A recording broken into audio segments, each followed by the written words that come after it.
ಆ ಲ್ಯಾಂಗ್ವೇಜ್ ಅಲ್ಲೇ ಅವ್ರಿಗೆ ಉತ್ತರ ಕೊಟ್ಟರೆ ಮಾತ್ರನೇ ಅರ್ಥ ಆಗತ್ತೆ, ಇಲ್ಲಾಂದ್ರೆ ಆಗೋದಿಲ್ಲ.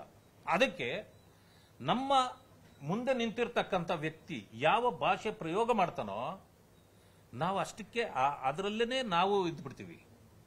ಅದರಿಂದ ಒಬ್ಬ ನಾಲಾಯಕ ಅಂದ ತಕ್ಷಣ ಇನ್ನೊಬ್ಬನು ಅದೇ ರೀತಿ ಮಾತಾಡಕ್ಕೆ ಶುರು ಮಾಡ್ತಾನೆ. ಅದರಿಂದ ನಾನು ಎಲ್ರಿಗೂ ಹೇಳಿದ್ದು, ನಾವು ಎಚ್ಚರಿಕೆಯಿಂದ ಇರಬೇಕು, ಗೌರವದಿಂದ ನಡ್ಕೊಳ್ಬೇಕು ಅನ್ನೋ ಮಾತನ್ನು. ಯಾವಾಗ ಕಾಂಗ್ರೆಸ್ನವರು ಗವರ್ನರ್ನ ನಾಲಾಯಕ್ ಅಂತ ಕರೆದ್ರಲ್ಲ, ಇನ್ನು ಅವ್ರಿಗೆ ಉತ್ತರ ಕೊಡೋರು ಅದೇ ಲ್ಯಾಂಗ್ವೇಜ್ಗೆ ಹೋಗಿದ್ದಾರೆ. ಇದು ಈ ಭಾರತ ದೇಶದಲ್ಲಿ ನಿಂತು ನೀವು ಬಾಂಗ್ಲಾದೇಶದ ಪರಿಸ್ಥಿತಿ ನಿಮಗೆ ಬರ್ತದೆ, ಓಡಿಸ್ತೀವಿ ಅಂತಂತಂದ್ರೆ ಏನ್ ಇದಕ್ಕೆ ಅರ್ಥ ಇದೆ? ಬಾಂಗ್ಲಾದೇಶದಲ್ಲಿ, ಕರ್ನಾಟಕ ಎಲ್ಲಿ, ಅದರಲ್ಲೂ ಬೆಂಗಳೂರಲ್ಲಿ ಸಂಬಂಧ ಇರೋ ಇವು ಆವೇಶ ಎಲ್ಲಿಗೂ ತಗೊಂಡೋಗ್ಬಾರ್ದು. ಅದನ್ನು ನಾನು ಹೇಳಿದೆ.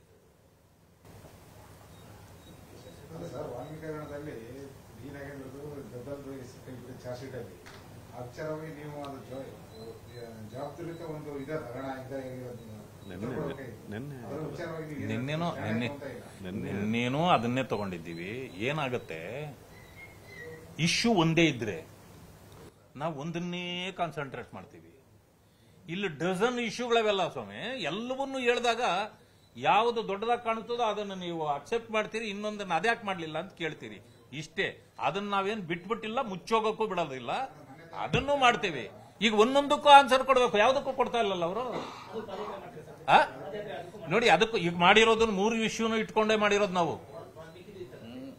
ವಾಲ್ಮೀಕಿದು ಇತ್ತು, SCPT SP ಇತ್ತು, ಮೂಡಾದು ಇತ್ತು. ಮೂಡಾದು ಯಾಕೆ ಮುಂಚೂಣಿಗೆ ಬಂತು ಅಂತಂದ್ರೆ ಮೈಸೂರಿಗೆ ಹೊರಟಿವಲ್ಲ ನಾವು, ಅದಕ್ಕೆ ಅದನ್ನ ಮೇಜರ್ ಆಗಿ ತಗೊಂಡ್ರು ಅಷ್ಟೇ. ಈಗ ನಮ್ಮ ಕೆಲಸ ಏನು ಸರ್? ಸರ್ಕಾರ ಇಲ್ಲ ನಮಗೆ. ನಾವಿವಾಗ ಡೆವಲಪ್ಮೆಂಟ್ ವಿಷಯ ಯಾಕೆ ಮಾಡಲಿಲ್ಲ ಅಂತ ಕೇಳ್ತೀವಿ, ಇವತ್ತು ನಾವು ಮಾಡೋಕ್ಕಾಗಲ್ಲ. ಅದರಿಂದ ನಮಗೆ ಉಳಿದಿರೋದೇ ಹೋರಾಟ.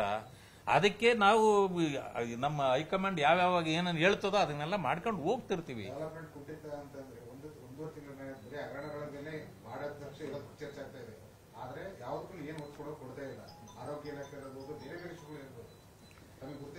ನೋಡಿ, 34 ಡಿಪಾರ್ಟ್ಮೆಂಟ್ಗಳು ಕೂಡ ಇವತ್ತು ನಿದ್ದೆ ಮಾಡ್ತೀವಿ. ಯಾಕೆ ಅಂದ್ರೆ ಅವ್ರ ಮೇಲೆ ಕಂಟ್ರೋಲ್ ಇಲ್ಲ. ಈಗ ಬಂದಿರತಕ್ಕಂಥ ಎಲ್ಲ ಆಫೀಸರ್ಗಳು ಕೊಟ್ಟೆ ಬಂದಿರೋದ್ರಿಂದ ಪಾಪ ಅವ್ರು ಏನು ಮಾಡ್ಬೇಕೀಗ? ಅದು ಒಂದು. ಎರಡನೇದು ಏನಾಗಿದೆ, ಮಂತ್ರಿಗಳಿಗೆ ಈಗ ಸಮಯನೇ ಇಲ್ಲ. ಬಾರಿ ಇದನ್ನು ಮುಚ್ಕೊಳ್ಳೋದ್ರಲ್ಲೇ ತ್ಯಾಪೆ ಕೆಲಸ ಮಾಡ್ತಾವ್ರೆ. ಹಳೆ ಬಟ್ಟೆಗೆ ಈ ಕಡೆ ತೆಗೆದು ಆ ಕಡೆ ಒಲಿಯೋದು, ಅದು ಅರ್ಧೋದ್ರೆ ಈ ಕಡೆ ಒಲಿಯೋದು ಮಾಡ್ಕೊಂಡು ಇದೇ ಕೆಲಸದಲ್ಲಿದ್ರೆ ಪಾಪ ಅವ್ರೇನ್ ಮಾಡ್ತಾರೆ ಅಧಿಕಾರಿಗಳು? ನಿನ್ನೆ ಸರ್ಕಾರದವರು ಕ್ಯಾಬಿನೆಟ್ ಅಲ್ಲಿ ಜಿಲ್ಲಾಧಿಕಾರಿ 2,000 ಎಕರೆ ಭೂಮಿನ ಕಾಂಟ್ರಾಕ್ಟ್ ವಾಪಸ್ ಮಾಡಿದ್ರಿ. ನೋಡಿ, ತಪ್ಪಾಗಿ ಯಾವುದೇ ಆಗಿದ್ದರೆ ತಗೊಳ್ರಲ್ಲ, ಒಳ್ಳೇದು. ಅದೇ ತರ ಯಾವ್ಯಾವುದು ಮೂಡಾಗೆ ಹೋಗಿತ್ತಲ್ಲ ಅದನ್ನು ತಗೊಬಿಡ್ಲಿ, ಅದನ್ನು ತಗೋಬೇಕಲ್ಲ, ಅದನ್ನು ಮಾಡಿ. ಜಿಂದಾಲ್ ಕಂಪನಿಗೆ 3,600 ಎಕರೆ 2021ರಲ್ಲಿ ಯಡಿಯೂರಪ್ಪ ಅವರ ಕ್ಯಾಬಿನೆಟ್ ಕೂಡ ನಿರ್ಧಾರ ತಗೊಂಡಿತ್ತು. ಸ್ವತಃ ಬೆಲ್ಲದವರೇ ಆಕ್ಷೇಪ ವ್ಯಕ್ತಪಡಿಸಿದ್ರು. ಅದಾದ ಬಳಿಕ ಕ್ಯಾಬಿನೆಟ್ ನಿರ್ಧಾರವನ್ನು ವಾಪಸ್ ತಗೊಂಡು ನಿನ್ನೆ ಅವತ್ತು ಕಾಂಗ್ರೆಸ್ ಅವರು ವಿರೋಧ ಮಾಡಿದ್ರು. ನಿನ್ನೆ ಕ್ಯಾಬಿನೆಟ್ ಅಲ್ಲಿ ಮತ್ತೆ ಅದೇ ಕಂಪನಿ ಕೊಡಬೇಕು ಅಂತ ನಿರ್ಧಾರ ಆಗಿದೆ. ಕಾನೂನು ಪತ್ರ ಮಾಡ್ಕೊಳ್ಳೋದು ಕೂಡ ಇದಾಗಿದೆ. ಎಲ್ಲಿ ಆಗಿದೆ? ಹೌದೌದು. ಅದು ಯಾರ್ಯಾರಿಗೆ ಯಾವ್ಯಾವಾಗ ಇದು ಬರ್ತದೋ ಅವಾಗ ಮಾಡ್ತಾರೆ. ಇವೆಲ್ಲನು ವಿರೋಧ ಮಾಡೋಕ್ಕೂ ಅವರೇ ಆಗಿರ್ತಾರೆ, ಕೊಡೋರು ಅವರೇ ಆಗಿರ್ತಾರೆ. ಸಂದರ್ಭಗಳು ಮಾತ್ರ ಅಷ್ಟೇ ಇದು.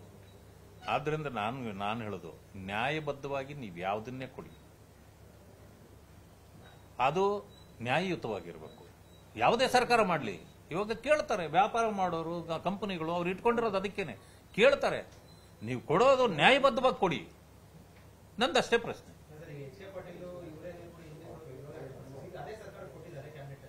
ಹೌದು ಸರ್, ಡಬಲ್ ಸ್ಟ್ಯಾಂಡರ್ಡ್ ಈ ಸರ್ಕಾರ. ಇವರು ಎಲ್ಲದಕ್ಕೂ ಸರಿ ಇರ್ತಾರೆ. ಅದನ್ನೇ ನಾನು ಮೊದಲಿಂದನೂ ಹೇಳ್ತಾ ಇರೋದು. ಯಾರ ಮೊದಲು ಒಂದ್ಸಾರಿ ವಿರೋಧ ಮಾಡ್ತಾರೆ, ಮತ್ತೊಂದ್ಸಾರಿ ಒಪ್ಪಿಗೆ ಮಾಡ್ಲಿಕ್ಕೆ ಕಾರಣ ಏನು? ಆ ಕಾರಣ ಏನು ಅನ್ನೋದನ್ನ ನೀವು ಗೆಸ್ ಮಾಡಿ.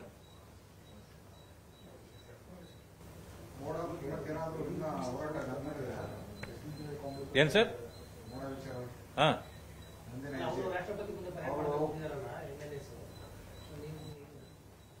ಅವ್ರ MLA ನಾವು ಮೊದಲೇ ಹೇಳಿದ್ದೇವಲ್ಲ, ನಾವು ಹೋಗ್ತಾ ಇದ್ದೀವಿ ರಾಷ್ಟ್ರಪತಿಗಳವರೆಗೆ. ಗವರ್ನರ್ಗೆ ಈ ಪರಿಸ್ಥಿತಿ ಬಂದ್ರೆ ಈ ರಾಜ್ಯಕ್ಕೆ ಇನ್ನಂತ ಪರಿಸ್ಥಿತಿ ಬರ್ತದೆ, ಮೊದಲು ಇದನ್ನ ಡಿಸ್ಮಿಸ್ ಮಾಡಿಸಿ ಅಂತ ಹೇಳಕ್ ಹೋಗ್ತೀವಿ ನಾವು. ACC ಮುಂದೆ ಕರಪ್ಷನ್ ಬಗ್ಗೆ 0 ಟಾಲರೆನ್ಸ್ ಹೇಳಿದ್ದವ್ರು ನೀವು. ಈಗ ಇಡೀ ದೇಶಕ್ಕೆ ಆಗೋಷ್ಟು ಕರಪ್ಷನ್ ಇವ್ರು ಮಾಡ್ತಾವ್ರೆ. ಆದ್ರೂ ನೀವ್ಯಾಕೆ ಕಣ್ಣು ಬಾಯಿ ಮೂಗು ಎಲ್ಲ ಮುಚ್ಕೊಂಡಿದ್ದೀರಿ? ಕಣ್ಣು ಬಿಟ್ಟು ಉತ್ತರ ಕೊಡಿ, ಬಾಯಿ ಸ್ವಲ್ಪ ತೆಗೀರಿ ಅಂತ ಕೇಳಕ್ ಅಲ್ಲಿ ಹೋಗ್ಬೇಕು ಅಂತಿರೋದು ನಾನು. ಅದು ಪಕ್ಷ ಡಿಸಿಷನ್ ಅಲ್ಲ.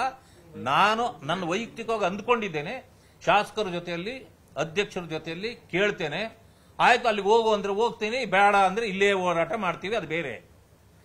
ಇಲ್ಲಿ ರಾಷ್ಟ್ರಪತಿಗಳಿಗೆ ಯಾಕೆ ಹೋಗ್ಬೇಕು ಅಂತಂದ್ರೆ, ನೀವು ಹೋಗಿ ಅವ್ರಿಗೆ ಹೇಳ್ತಿರಲ್ಲ, ಇಲ್ಲೇ ಸುಳ್ಳು ಹೇಳ್ತಾ ಇದ್ದೀರಿ, ಜನರಿಗೆ ಮೋಸ ಮಾಡ್ತಿದ್ದೀರಿ, ಅಲ್ಲೇನೊಂದು ಸುಳ್ಳು ಹೇಳಿ ಇರ್ತಿರೋ ಅದಕ್ಕೆ ನಾವು ಉತ್ತರ ಕೊಡಕ್ಕೆ ಅಲ್ಲಿ ಹೋಗ್ಬೇಕಲ್ಲ. ಆ ಕೆಲಸವನ್ನೂ ಮಾಡ್ತೇವೆ.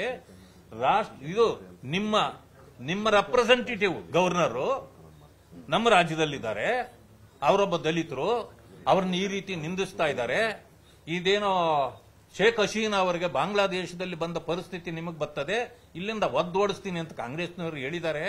ಇದೇ ಮಾತನ್ನು ನಿಮ್ಮ ಹತ್ರನೇ ಏನು ಹೇಳಿದ್ರೆ ಅವರ ಮೇಲೆ ದೇಶದ್ರೋಹದ ಕೇಸ್ ಹಾಕಿ, ಯಾಕೆ ಅವ್ರನ್ನೆಲ್ಲ ಒಳಗಡೆಗೆ ಹಾಕ್ಲಿಲ್ಲ? ಈಗಾದ್ರೂ ಮಾಡಿ ಆ ಸರ್ಕಾರವನ್ನ ವಜಾ ಮಾಡಿ ಅಂತ ಹೇಳಕ್ ನಾವು ಹೋಗ್ತೇವೆ. ಕನ್ನಡಿಗರ ಮೆಚ್ಚಿನ ನಿಮ್ಮ ನ್ಯೂಸ್ 18 ಕನ್ನಡ ಈಗ ವಾಟ್ಸ್ಆಪ್ನಲ್ಲಿಯೂ ಲಭ್ಯ.